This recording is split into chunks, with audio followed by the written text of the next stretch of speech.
Hello दोस्तों, तो कैसे हैं आप सभी। आशा करते हैं आप लोग बहुत बढ़िया होंगे। तो चलिए आज के वीडियो में हम फिर से लाए हैं एनसीईआरटी क्लास 10th मैथ के प्रश्नावली 5.2 के 19 नंबर क्वेश्चन। ठीक है, तो चलिए इसी क्वेश्चन को हम लोग हल करेंगे और बिल्कुल आसान तरीके से।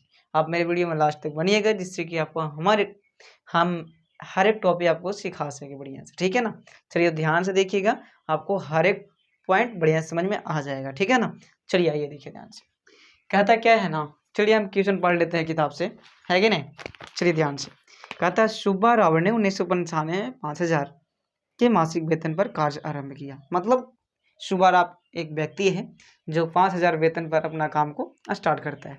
ठीक है ना, एक महीना में उसको कितना मिलता है सर? 500 मिलता है। ठीक है ना, चलिए उसके बाद में क्या कहता है कि और प्रत्येक वर्ष 200 की वेतन में वृद्धि प्राप्त की, है ना। और प्रत्येक वर्ष मैंने हर वर्ष जैसे साल लगा तो 200 की उसके मासिक जो वेतन है उसमें वृद्धि हो जाता है। माने कि अगला वर्ष, अभी मान लीजिए 2024 चल रहा है, तो 2025 जैसे ही आएगा उसको 200 में वृद्धि हो जाएगा। माने कि 5,200 रुपये उसको दिया जाएगा महीना में। बात समझ में आ रहा है। चलिए, तो कहता है कि किस वर्ष में उसका वेतन 7,000 रुपया हो जाएगा। मतलब किस वर्ष में उसका वेतन जो है 7,000 हो जाएगा। ठीक ना, कै वर्ष समय बीतेगा ऐसे, तब उसका कै वर्ष बीतेगा तब उसका वेतन जो है 7,000 हो जाएगा। तो बिल्कुल आसान है, वही एन का मान पूछ रहा है। ठीक है ना, चलिए तो हम लिख दिए हैं सुब्बा राव का प्रथम माह का वेतन कितना था? 5,000। ठीक है ना, उसके बाद में प्रत्येक वर्ष में वेतन में वृद्धि कितना हो रहा था? 200। और जो टीएन दिया गया लास्ट वाला जो दिया गया कितना होगा का भी इसका जो होगा 7,000 वेतन होगा। ये चीजें हो गया टीएन, क्या हो जाएगा? टीएन हो जाएगा। ठीक है, आइए तो इसके बाद में हम लोग डायरेक्ट क्या करेंगे, आप लिखते जाइए और जोड़ते जाइए। पहले तो आप जान रहे हैं कि मैंने दूसरा साल में क्या होगा, तीसरा साल में क्या होगा, चौथा साल में क्या होगा निकाल लेंगे। तो प्रथम साल जो है प्रथम माह का है वो तो रहेगा वही। ठीक है, प्रथम माह और प्रथम वर्ष के प्रथम माह का वेतन कितना? 500 रुपया, 5,000 रुपया। तो आप देखिए इस तरीके से बढ़ेगा, आपको एपी क्या मिलेगा। तो आप हमारे हिसाब से एपी जो है पहला तो 5,000 है। आप जैसे ही साल ट्रांसफर करेगा तो 5,000 में 200 जुड़ जाएगा प्लस 200। ठीक है, कॉमा अब क्या होगा, तब 5,000 प्लस 200 कितना सौ हो गया जोड़ करके? 700। सॉरी 200 ना, तब 5,200 हो जाएगा प्लस फिर 200 हो जाएगा, कॉमा 5,400 अभी हो जाएगा प्लस फिर 200। इस तरीके से इसका बढ़ोतरी होते जाएगा। जैसे समझिए आप, पहला वर्ष के तो बता दिया कि 5,000 है पहला, है ना, शुरू से जब स्टार्ट किया था। उसके बाद में कह रहा है कि 200 की वृद्धि हो जाएगा, 5,000 प्लस 200।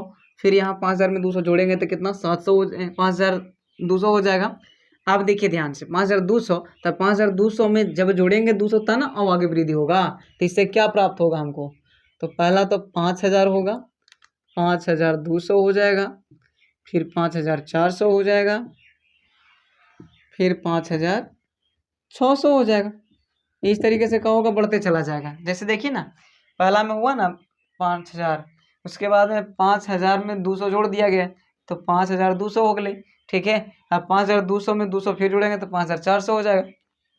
5,400 में 200 जोड़ेंगे तो कितना हो जाएगा? 5,600। मतलब क्या करना है आपको, प्रत्येक वर्ष जो है बढ़ते जा रहा है तो 200 जोड़ते जाएंगे आगे वाला में, है ना। चलिए आइए ध्यान से देखिए, समझ रहे बातें। चलिए आइए तो यहाँ पास हम लोग क्या करेंगे,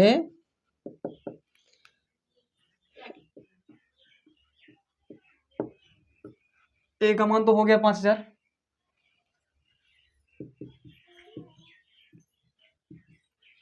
ठीक, हाँ बेटा ना आई थी। थोड़ा सा डी के जो फॉर्मूला होता है T2 माइनस T1 होता है, तो चलिए निकालिए। तो T2 का मान क्या है यहाँ पास, मैंने दूसरा पद 52 ना, ये हो गया T1, ये T2, ये हो गया T3। तो यहाँ पास देखिए ध्यान से, T2 का मान हो गया 5200 माइनस T1 के मान 50,000, तो कितना आ जाएगा? वही 200 आ जाएगा और क्या। ठीक है ना, ए डी का क्योंकि दो सौ जुड़ते जा रहा है सब में। ठीक, तो अब टी एन का फॉर्मूला लगा देना है आपको।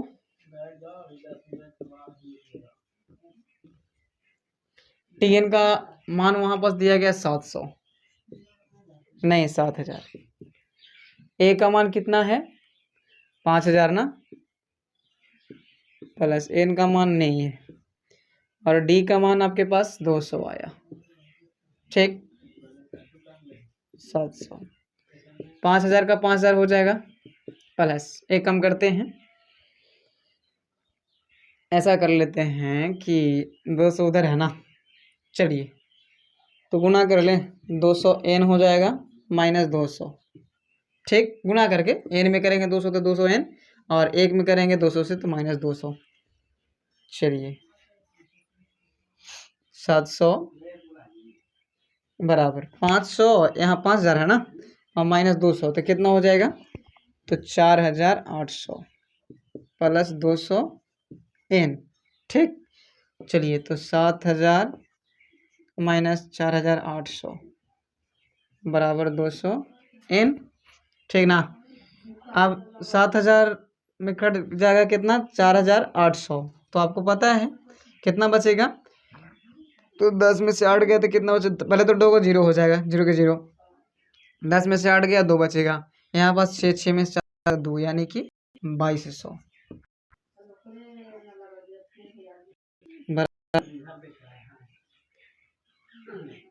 देखिए 200 है ना। चलिए ठीक है, उसके बाद में 2200 बटा हो जाएगा 200 बराबर एन। ठीक है ना, तो 200 से काटेंगे 11 बार में कट जाएगा, यानी कि इसलिए हम कह सकते हैं कि एन के मान कितना हो जाएगा 11। ठीक है, माने 11वां वर्ष उसका जो है, 11वां वर्ष सुब्बा राव का वेतन